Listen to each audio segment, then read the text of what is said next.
bringing you the Hitachi Pioneer 125cc Kids ATV. I'm going to throw out some tips on maintenance, particularly if it's brand new. I'm going to make sure you guys follow all the recommended maintenance and areas to check on your new ATV from time to time.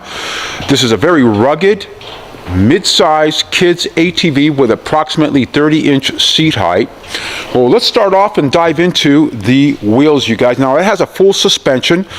As you can see, they have cotter pins on the wheels as well. Always check your cotter pins, you guys. Make sure that the cotter pins are nicely bent back to secure the wheels on there.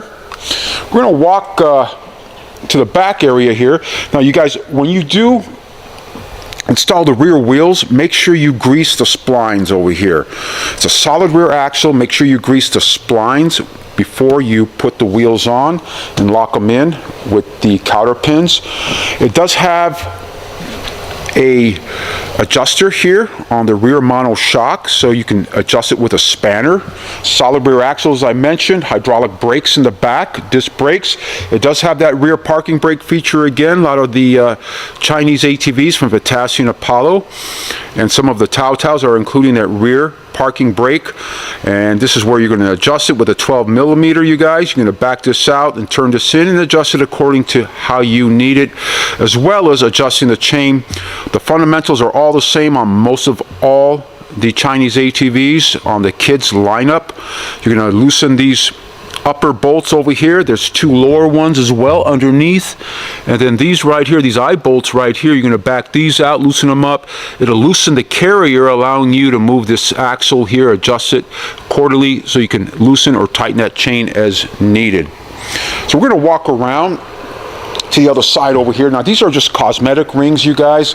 If you need your tire recommendation pressure, it's always on the sidewall over here. To beat these, you guys, if you're at about 24 psi. If you want to just operate it, then it's 10 psi. So for beating the seals on these here, you definitely want to do it at 24 psi. And the recommendations that I mentioned is right here on the sidewall.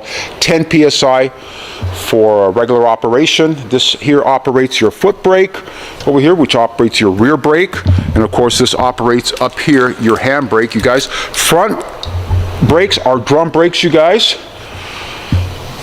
on the Pioneer 125.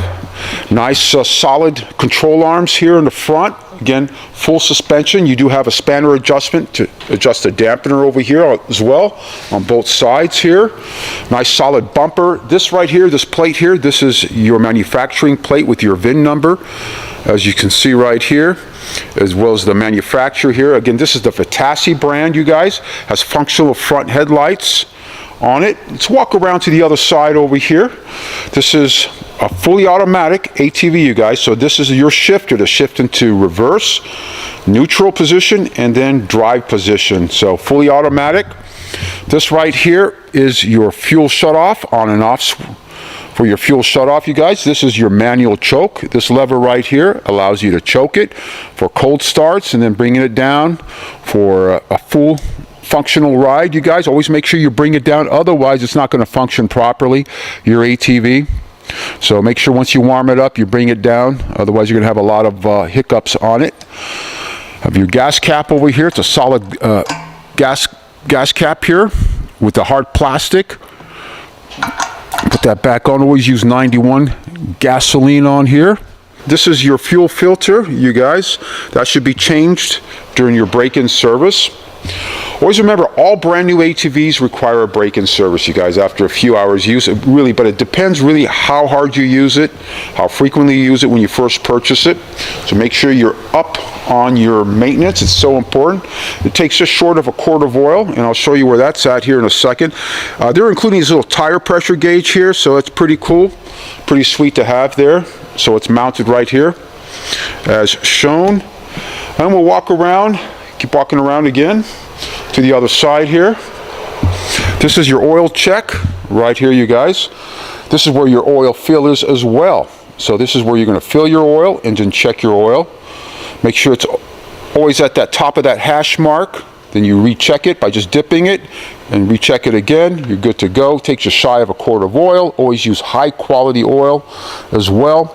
Let's move up into the carburetor here on this side. Now, they have a lot of these ATVs that come in from overseas, you guys. A lot of them have this capped off. This would be your idle, and then this is your mixture.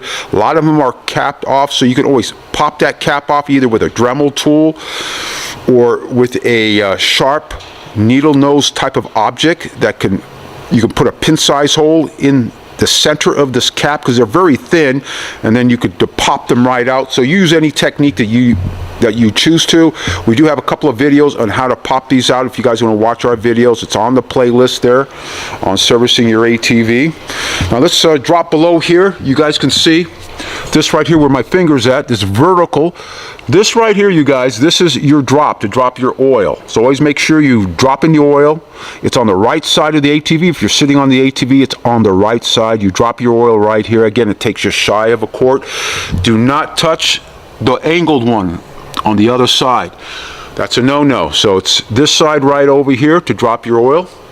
This right here would be to adjust the internal clutch system in here. You back this nut out, and then with a flathead screwdriver you could turn this clockwise or counterclockwise according to what type of adjustment as you wear the internal clutch. Here again, it's fully automatic, but there is an internal clutch inside here on this side, you guys.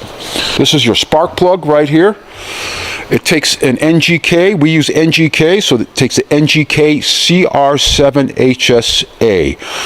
NGK CR7 HSA. Okay, so let's walk up over here. This is right here your speed limiter. It takes an 8mm to be backed out, and then with a Phillips screwdriver you turn it in clockwise or counterclockwise as needed, and what it does, it limits how far the rider can push this in right here. So they call this a speed limiter. This is of course a safety lanyard, you guys. This ATV will not start. It's like most of the Chinese ATVs out there, most of the big brands. This here needs to be plugged in, otherwise you won't be able to start it. This is an on and off switch over here at this end. This right here is that parental remote, as I mentioned here. The blue is a shut off and the gray is to reset it. Now this right here is the rear parking brake, as I mentioned before. A lot of the ATVs now, a lot of the Chinese manufacturers are including this rear parking brake. So this, you guys, is only a rear parking brake. Now to start the ATV, as mentioned in other videos, you can find I've done various videos on how to start my Chinese ATV.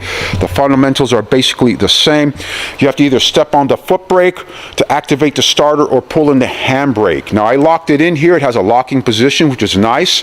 You can lock it in to park it, set it, then you're good to go. You can walk to the other side, particularly for a cold start, and then press the start button as needed. Again, it starts right up. When it's warmed up, I did warm it up previously for video purposes. Again, I didn't need to use the choke. When it's warmed up, the choke is down, you guys. Always remember that. For cold starts, the choke is up for the cold starts. Once you warm it up, you bring it back down. Allow it to warm up for a few more minutes, and then you're good to go. But you're going to pop the seat. Underneath the seat here, you're going to pop it. There's a brass lever over here, as shown, where my hand's at. Okay, you pull that back, as shown. All right, this allows you to get under the seat. You have a 12-volt battery, you guys, over here. This right here is your fuse box. Generally, there's an extra fuse in it, as you can see. There's generally a 10-amp fuse on those. So this is your battery. Never jump it with a car or anything excessive over 10 amps, you guys, otherwise you can destroy your battery. So preferred a motorcycle or ATV battery charger, 12 volt, no more than 3 to 4 amps for a trickle charge. Got your air filter over here on this side here. I'm going to walk around the other side here. You guys can see that.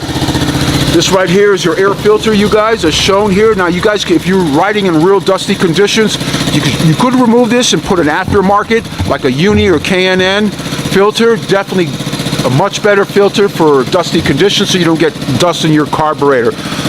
One other thing I could mention, you guys, for simplicity purposes, if you don't want to remove these caps over here, you can always buy an aftermarket on Amazon, and those aftermarket carburetors that are maybe different brand names on it, They actually don't have these caps on it, so you can make your adjustments as needed if you don't want to mess around with that. These are great mid-size ATVs, good quality for the money, very budget friendly. Until the next video, and we'll see you guys soon. Take care.